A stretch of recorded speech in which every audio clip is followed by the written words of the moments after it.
Masechet Baba Batra, résumé du Daf Kouf Café.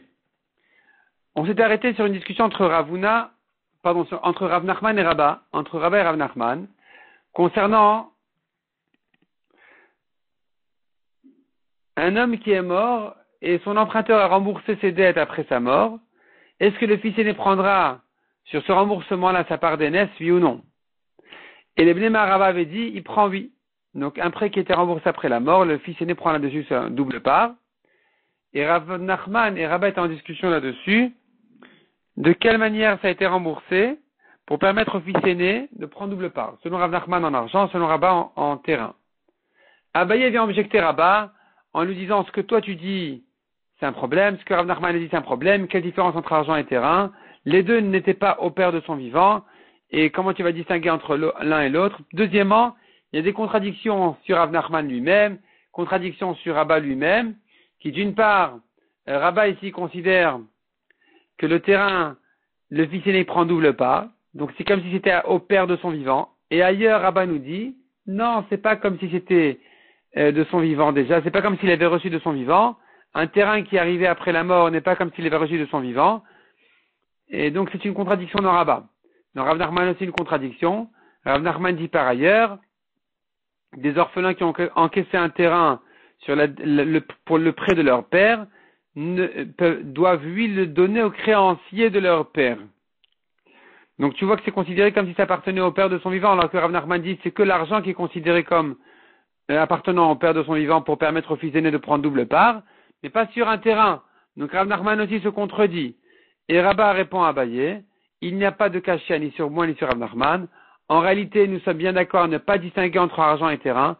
Dans aucun cas, le fils aîné prend sa part d'aînesse sur un prêt qui a été remboursé après la mort.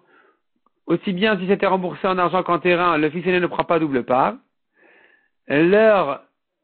Simplement, Rabba et Rav Nachman, leur discussion n'est que selon les Bnei Rabba qui ont dit qu'il prend 8 double parts.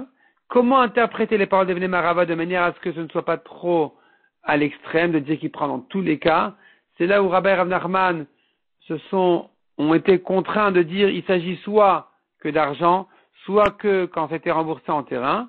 Et d'ailleurs, les autres objections aussi, la contradiction dans Rav Nachman et dans Rabba non plus, n'est pas vraiment une cachia, comme ce que le Rashba m'explique ici. Et donc, voici la réponse de Rabba à Abaye. La Gemara ramène l'histoire de quelqu'un qui avait dit il avait une grand-mère, il a dit qu'après sa mort, il donne à sa grand-mère, c'est bien.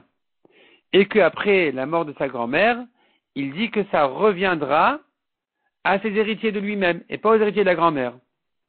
Cet homme-là avait une fille mariée. La fille est morte du vivant de la grand-mère et du vivant de son mari aussi. Après la mort de la grand-mère, le mari est venu réclamer l'héritage.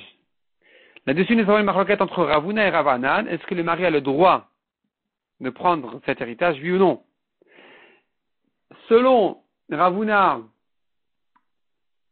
il prend, parce que le père qui a dit je donne à mes héritiers, c'est à mes héritiers et aussi aux héritiers de mes héritiers. Selon Ravanan, il ne prend pas. Pourquoi? Parce que le père voulait donner à ses héritiers comme sa fille, mais pas aux héritiers de ses héritiers, qui est donc le mari de sa fille. La Gemara dit là-dessus, les Rachamim d'Eretz Israël ont dit, la Lachal est comme Ravanan que le mari n'hérite pas, mais pas pour la raison de Ravanan. C'est pas parce que le père ne donne pas aux héritiers de ses héritiers. Si sa fille avait un fils, alors le petit-fils aurait mieux hérité. La raison pour laquelle ici le mari n'hérite pas, c'est parce qu'un mari n'hérite pas sa femme sur des choses qu'elle n'a pas eues de son vivant chez elle, à elle. Les héritages qu'elle a reçus après sa mort, le mari ne les prend pas. Ça, c'est la raison de dire que le mari n'hérite pas. Mais en fait, le fils aurait eu hérité. Pour Ravuna, on n'a pas de problème. Ravuna ne craint pas ça, il donne oui au mari l'héritage que sa femme a reçu après sa mort. Comment est-ce possible? En réalité, parce que lui, Ravuna, il pense que puisque le père a dit après ma grand-mère, ça sera à mes héritiers, c'est comme s'il avait donné dès maintenant à sa fille. Simplement, il permet à sa grand-mère d'utiliser, de profiter de son vivant, mais le capital a été donné à sa fille déjà dès maintenant. C'est pour ça que le mari peut l'hériter.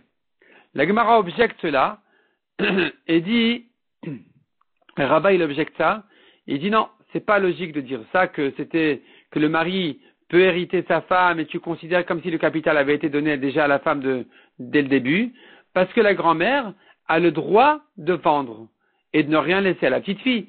Donc, c'est faux de dire que la petite fille a reçu le capital de son vivant. Et ça donnera plutôt raison au Bnei Marava qui en dit le mari n'hérite pas. Le mari n'hérite pas la femme parce que ce n'était pas à elle de son vivant.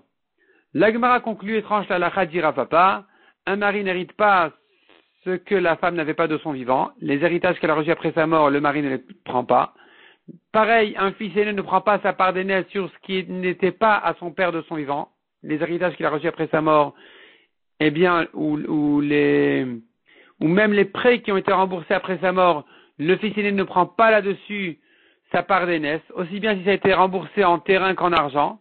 Mais dans un cas où c'est le fils aîné lui-même qui avait emprunté au père de l'argent, dans ce cas-là, on a un doute, est-ce qu'il a le droit à sa part d'aînesse sur ce remboursement-là, qui a été remboursé après la mort de son père? C'est-à-dire le fils aîné dit, bon, vous voyez, en fait, je rembourse, je rends à mon père l'argent que je lui devais, mais je prends ma part d'aînesse là-dessus. Là-dessus, il y a lieu de se poser la question, est-ce qu'il a droit à sa part d'aînesse, oui ou non?